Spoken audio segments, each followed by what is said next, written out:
Cricket అంటేనే bat ball మధ్యలో ఉన్న బ్యాలెన్స్. కానీ గత కొన్నేళ్లుగా అయితే ఈ ఐపీఎల్ కారణం వల్ల ఆ బ్యాలెన్స్ మాత్రం దెబ్బతినుతూ ఉంది. మనం రీసెంట్గా చూసినట్లయితే 2008 నుంచి 2023 వరకు 250+ రన్స్ను రెండు సార్లు మాత్రమే చేసేశారు.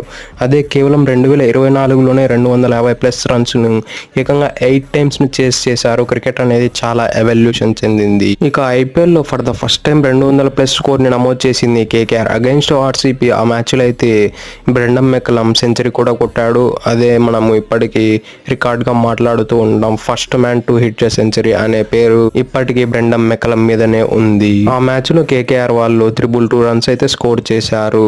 ఆ 2008 సీజన్ మొత్తం కేవలం 9 సార్లు 200 కన్నా ఎక్కువ రన్లు స్కోర్ చేయగలిగారు. ఇక 2008లో ఒకే ఒకసారి 200 కన్నా ఎక్కువ చేస్ డౌన్ చేశారు. 2015